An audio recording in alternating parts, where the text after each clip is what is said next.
Hey everybody, I'm Ryan and welcome back to Students of Animation. Today we're talking all about application misconceptions when applying to animation jobs. Before we get started, I just want to say that all of this is subjective. A recruiter once said, ask 1,000 recruiters a question about a job and you'll get 1,000 different answers. We're all students, we're all learning, but this is our general understanding of the answers to these questions. And don't forget to like and subscribe to the channel. Drop a comment down below if you have any tips of your own for applying to jobs, or also leave a comment down there if you have any questions that we didn't get to. We'd love to hear from you and we'd be more than happy to try and answer you down there in the comments. Without any further ado, let's get to the video. First of all, what's most important when you turn in your application? By far, your reel is the most important piece that you turn in when you apply for a job. Your resume, your cover letter, your actual application itself, none of that will matter if they don't like your work.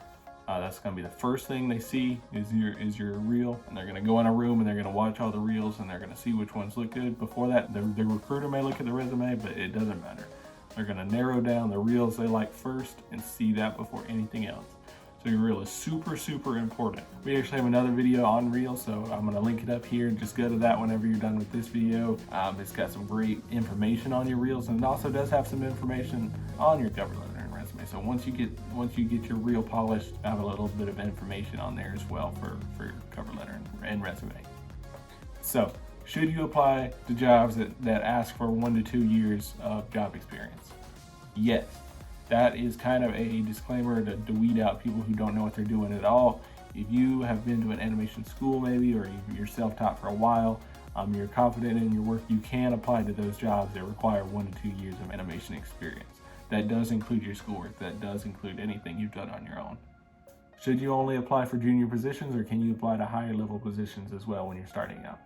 That's really up to you. It depends on your skill level, how confident you feel in your skills, and what you think you can bring to the table to an animation studio.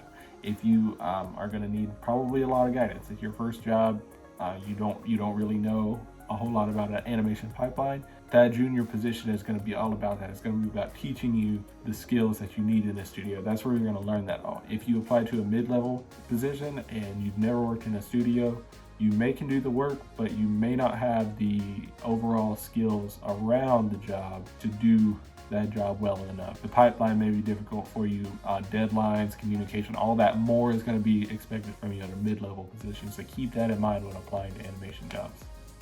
Should you apply for many jobs in the same studio? That depends. If the job you're applying for, like crowd animator,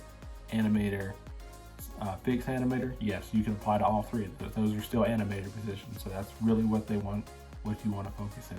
If you're a 3D animator, specifically character animation, stick to character animation roles. If you send in your character animation reel to a 3D modeling application, you're just going to waste a recruiter's time. It's just going to slow them down from finding the right person for the job. And if they see your name on a bunch of different applications, they're probably going to think you're not specialized in anything, and probably not worth taking the time to see what you're really made of in the position that you really want. So I would definitely say stick to what is your niche for the 3D animation pipeline. Should you apply for a non-animation job at the studio that you want to work at? Maybe. It really all comes down to what skills you have, what is kind of your long-term plan at that studio. You definitely will make connections at that job. Say if you're a PA and you're just kind of working in different departments, helping out with production, you probably won't be doing any creative work, but just scheduling and all of that. You might get some connections there, but it's going to be tricky. You do have to know how to do the work. But if you do know, it's definitely a great way to get a foot in the door, meet some people, and put your name out there, so that whenever they come around looking for in-studio hiring, maybe they've got a project coming up and they're looking for more animators. That's definitely a good way to get your foot in the door. So ultimately it comes down to your skill set and how you handle that role. Should you apply for similar animation roles that aren't exactly the main 3D character animation roles? Absolutely. Whether it be like a crowds job, a fix animator, tech anim, anything like that, that definitely will get your foot in the door at a studio. You'll actually be doing some animation. You'll be working in Maya or whatever program they use. You will be getting acquainted with people you would be working with if you actually did animation there, so you'll definitely get some connections. And it'll familiarize you with the pipeline that's used in a studio setting. So it's definitely a great thing if you can become like a fixed animator or take anim, anything like that as your first animation role. You'll definitely get a lot of knowledge out of that, and it'll get your foot in the door for another job.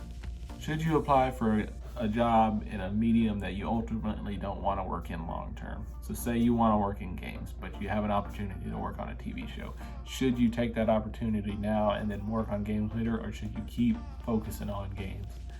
And for that, we would say probably for your first job, go ahead, get your foot in the door at a company, get a job where you're animating daily, you're getting feedback on that, you're rapidly improving.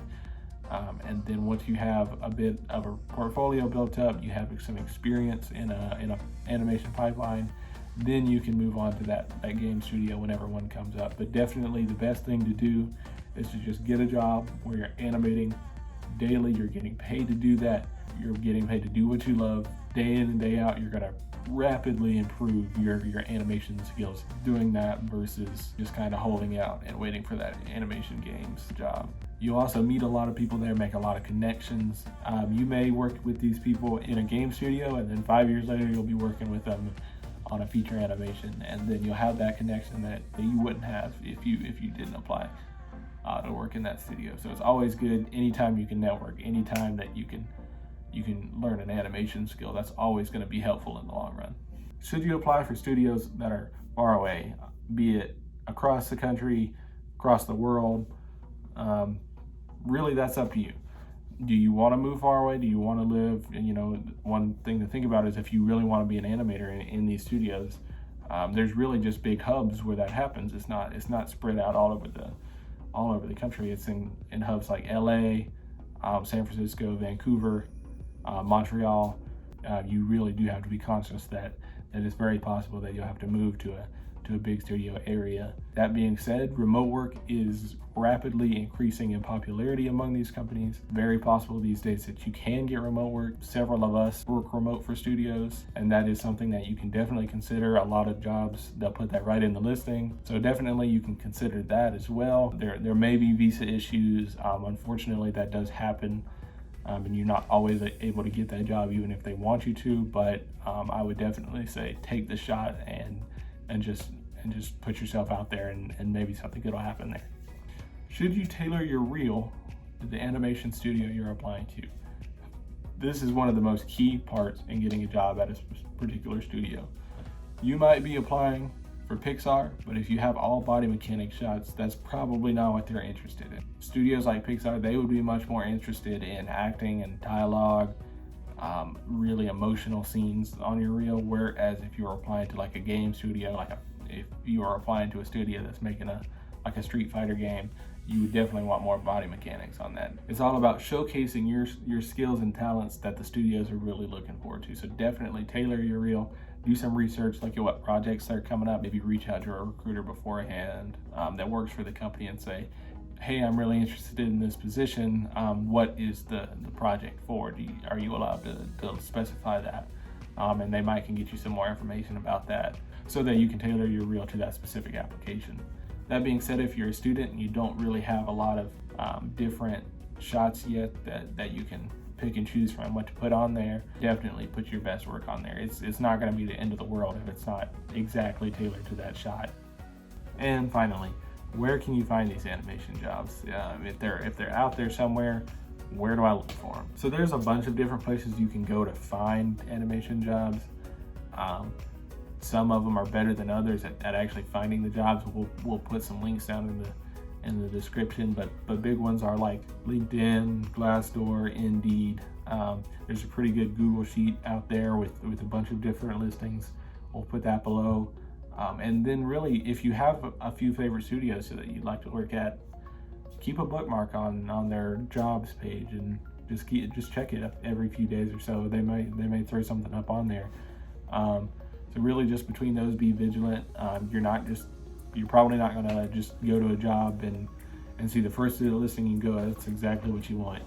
You'll have to look, check daily, check every other day. Just be vigilant. Be Be persistent, just keep checking, and eventually you'll find jobs that are what you're looking for.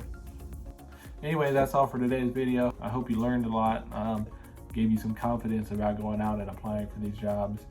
Don't forget to leave any comments below with any questions you have or any tips that you have. If you've been applying for jobs and you found something that's really helpful, definitely drop that in the comments below.